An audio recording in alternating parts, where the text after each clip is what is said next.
મારું નામ હુસેન રાયમા, હું પ્રવક્તા કચ્છ જિલ્લા કોંગ્રેસ સમિતિ લખપત તાલુકાના મીડિયારી જૂથ ગ્રામ પંચાયતના બેખડો ગામની આજુબાજુના ગામડામાં છેલ્લા 15-20 દિવસથી પાણી ના આવતા આજે મીડિયારી જૂથ ગ્રામ પંચાયતના આગેવાનો તેના તાલુકા પંચાયતના સદસ્યો આજે સવારના અમને જાણ કરી. આજે અમે કાસમભાઈ કુંભાર, ત્યાંના તાલુકા પંચાયતના સદસ્ય આમદભાઈ જત સહિત ત્યાંના સ્થાનિક લોકો સાથે અમે બેખડા ગામમાં જે પાણીની તકલીફ જે અંગે રજૂઆત કરી છે. અત્યારે ચૌધરી સાહેબ એવું કીધું છે અને અમે સાહેબને સજેશન કર્યું છે કે ગોધાતર ડેમથી બેખડોને ગામડા નજીક પડે છે, ત્યાં લાઈન નાખેલ છે, ત્યાંથી તાત્કાલિક પાણી ચાલુ કરવામાં આવે તો પાણીનું નિરાકરણ લાવે.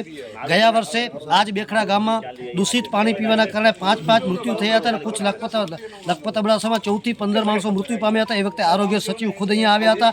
આરોગ્ય મંત્રી ઋષિકેશ પટેલે પણ એ વખતે બેખડા ગામની મુલાકાત લીધી હતી. સતત 3 વર્ષથી પાણીનો પ્રોબ્લેમ ચાલે છે અને એવો સમય આવે છે કે થોડોક ટાઈમ પહેલાં બેખડા ગામમાં એક મૃત્યુ થતાં મુસ્લિમ સમાજના રીતિ નિયમ મુજબ અંતિમ વિધિ માટે જીએમડીસીએ ફાયર બ્રિગેડ મોકલી, ત્યારે એની અંતિમ વિધિ થઈ. આવી વિકટ પરિસ્થિતિ છે. અત્યારે અમે તાલુકા પંચાયતના તમામ સરપંચ સંગઠન, તાલુકા પંચાયતના પ્રમુખ એ વિસ્તારના અને તમામ લોકોએ પાણી પુરવઠા બોર્ડને રજૂઆત કરી છે અને અત્યારે એ લોકોને અમે કીધું છે કે તમે ગોધાતળની મુલાકાત લો, ત્યાંથી તાત્કાલિક પાણી ચાલુ કરવામાં આવે એવી અમે રજૂઆત કરી છે. અને સાહેબ એમ કીધું કે અમે અત્યારે જે છે જો એક દિવસની અંદર આજ સાંજ સુધી પાણી ચાલુ નહીં થાય તો અમે લખપત તાલુકાના તમામ લોકો પાણી પુરવઠા બોર્ડની કચેરીની જરૂર પડશે તાળાબંધી કરશું, ઉગ્ર આંદોલન પણ કરશું.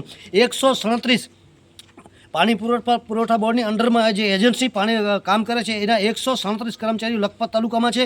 137 કર્મચારીઓનો વાર્ષિક 15 થી 20 લાખ રૂપિયા બિલ બને છે, માસિક 15 થી 20 લાખ રૂપિયા બિલ બને છે અને વાર્ષિક 2 થી 2.5 કરોડ રૂપિયા લખપત તાલુકાની જનતાને સારું પાણી મળે એ માટેની જવાબદારી જે એજન્સીની છે એ એજન્સીના કર્મચારીઓ કામ કરતા નથી. પાણી પુરવઠા બોર્ડના અધિકારીઓની જવાબદારી છે કે વાર્ષિક 2.5 કરોડ રૂપિયા જો એક એજન્સીને મળતા હોય તો એ લોકોની જવાબદારી છે કે લખપત તાલુકાની પ્રજાને સારું પાણી મળવું જોઈએ, નહીં તો લોકો દૂષિત પાણી પીને મૃત્યુના મુખમાં ધકેલાઈ રહ્યા છે. એ મુદ્દે આજે અમે રજૂઆત કરી છે અને આ અંગે જો યોગ્ય નિરાકરણ નહીં આવે તો લખપત તાલુકાની જનતાને સાથે રાખીને પાણી પુરવઠા બોર્ડની કચેરીની સામે અમે ઉપવાસ પર બેસશું અને જરૂર પડશે ઉગ્ર આંદોલન કરશું.